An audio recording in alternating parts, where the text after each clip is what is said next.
All right, get ready, because today we're going deep into the world of quantum spin liquids. Yeah, where it seems like even atoms can't make up their minds. Exactly.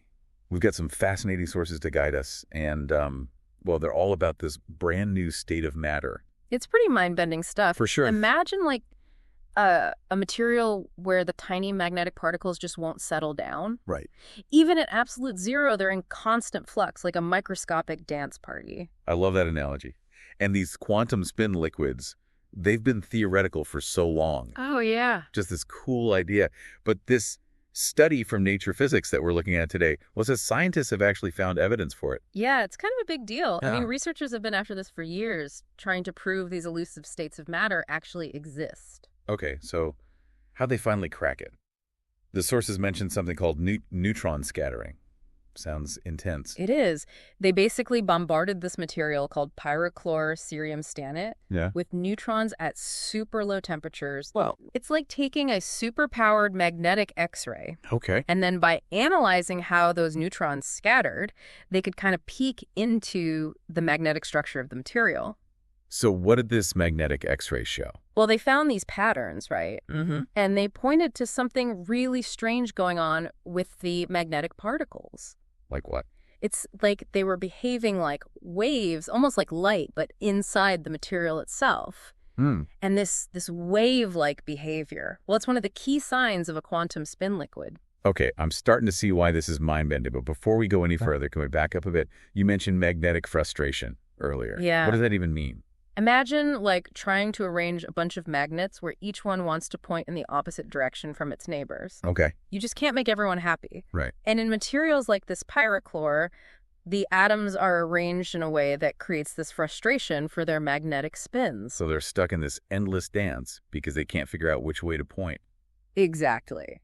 Wow. Okay, And this is where it gets even weirder. okay, lay it on it. Instead of those individual spins flipping back and forth, right, Mm-hmm. the energy gets distributed into these things called spinions. Spinions. We're talking like subatomic particles now? You got it. And they're not your typical particles either. Okay, how so? Spinions carry only half the magnetic charge of a regular electron's spin. Whoa, that's strange. It's like a spin splitting itself into totally. totally bizarre stuff, only possible because of the laws of quantum mechanics. So we've got these frustrated spins splitting into spinions.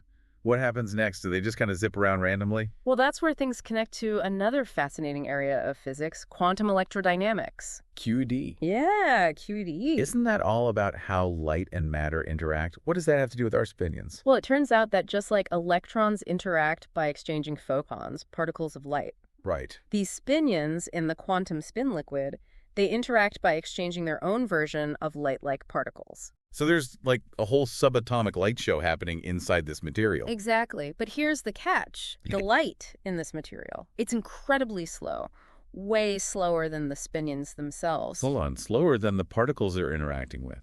How does that even work? It seems counterintuitive, right?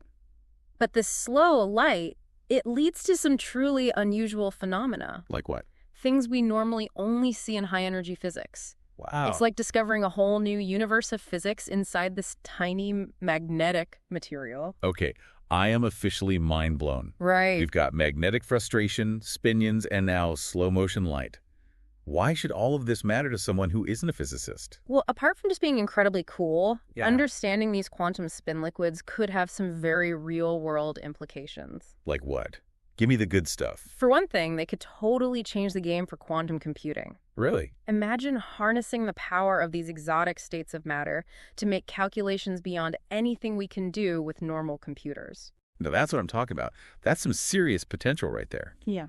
But how do we go from these crazy spinions to actually building a quantum computer? That's the challenge. Yeah. We need to figure out how to control and manipulate these quantum spin liquids, how to talk to them and get them to do what we want. I can imagine that's no easy feat. It's like trying to herd cats, except the cats are invisible, always changing, and can teleport. Yikes. But that's what makes this research so exciting. I have to admit, this is pretty captivating stuff. Right. So where do we go from here? What else is there to uncover in this world of quantum spin liquids? Well, remember how we talked about those spinions carrying only half the magnetic charge of a regular electron spin? Yeah, that's still kind of blowing my mind. Well, get this. Some physicists think there might be other weird particles hiding in these quantum spin liquids. Really? Yeah, particles called vesons. Vesons. Okay, you're going to have to explain that one. What are vesons, and why should I care? Think of them like the mysterious cousins of spinions. But instead of carrying magnetic charge, vesons are thought to carry electric charge. So like tiny little lightning bolts zipping around inside this material. Yeah, that's a great way to picture it. But what makes vesons really interesting is their potential connection to something called magnetic monopoles. Wait, magnetic monopoles, aren't those like the unicorns of physics? I thought those were purely hypothetical. You're right, they've never been directly observed. Right. A magnetic monopole would be a particle with only one magnetic pole, either north or south. Oh. All the magnets we know have both. Right, like the magnets on my fridge. So how do these vesons tie into the search for magnetic monopoles?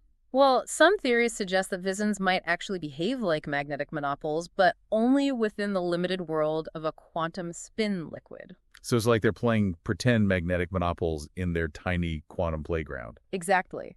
And by studying these quantum spin liquids, we might be able to learn something about how magnetic monopoles might behave, even if we can't find them out in the wider universe. That's pretty wild. So we've got these spinions and possibly even vesons swirling around in this quantum soup. What does this all mean for the future? We talked about quantum computing, but are there other potential applications for this discovery? Absolutely. One of the most exciting things is that this discovery opens up whole new avenues of research. Like what? For example, scientists are exploring how these quantum spin liquids might be connected to other exotic states of matter. Other exotic states of matter. You mean there's even weirder stuff out there than what we've been talking about? Oh yeah, there's a whole zoo of them. Things like topological insulators, which conduct electricity only on their surface, and superconductors, which can conduct electricity with zero resistance. Okay, this is getting a little hard to keep track of. But it sounds like we're on the verge of some major breakthroughs in our understanding of how the universe works at the most fundamental level. I think you're right, and what's really fascinating is that these different states of matter might be interconnected in ways we're only beginning to understand. So by studying one of these exotic states, like our quantum spin liquid, we might be able to unlock secrets about others. It's like a domino effect of scientific discovery. Exactly, and this is just one example of why this discovery is so important. Okay. It's not just about confirming the existence of quantum spin liquids. Okay. It's about opening a door to a whole new world of possibilities. You mentioned the importance of collaboration in making this discovery. What role do you think collaboration will play in future research? It's absolutely crucial. This research involved experimental physicists, theoretical physicists, material scientists, and researchers from different countries all working together. Wow. And as we delve deeper into these complex topics, that kind of interdisciplinary collaboration is going to be even more important. It makes you realize that science isn't just about individual brilliance. It's about bringing together diverse perspectives and working together to solve these big puzzles. Absolutely. And that's one of the things that I find most inspiring about this field. It's a global community of people driven by curiosity and a passion for understanding the universe. Speaking of curiosity, I'm dying to know more about these potential applications. What are some of the specific ways that understanding quantum spin liquids could change the world? Well, one area with huge potential is in building more powerful and efficient quantum computers. That's right, we touched on that earlier. But how would quantum spin liquids actually improve quantum computing? Remember how we talked about those spinions being incredibly stable and resistant to outside interference? Yeah, you said it was like they were dancing in their own little world. Exactly. That stability is gold for quantum computing because it means that the information stored in those spinions wouldn't be easily disrupted. It could lead to quantum computers that are far more reliable and less prone to errors than the ones we have today. Okay, so that's quantum computing. What other technological advancements could this research lead to? Another possibility is in developing new types of materials with never-before-seen properties. Okay, like what?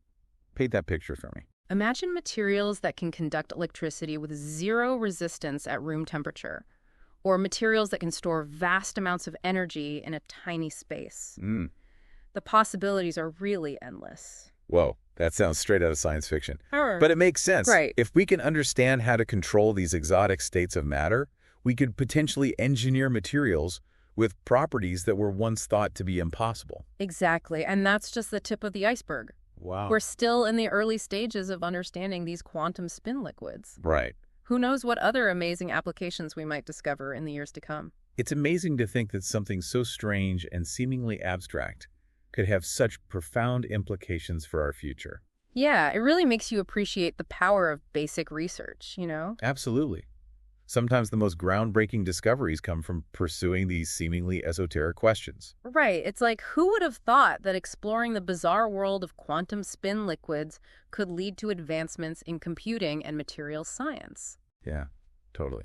It's a good reminder that we should never underestimate the potential of scientific curiosity. Couldn't agree more. Right. And speaking of curiosity, there's one more thing I wanted to touch on. Okay. Remember those visins we talked about? Oh, yeah. The ones that might act like magnetic monopoles? Yeah, those were pretty wild. Well, one of the studies you shared, it mentioned that these visins are thought to carry electric charge Right. rather than magnetic charge. Okay, and remind me again why that's significant. Well, it brings up a really interesting question. Yeah. Could these electrically charged fissions stuck inside the quantum spin liquid be related to the magnetic monopoles that physicists have been searching for like a century?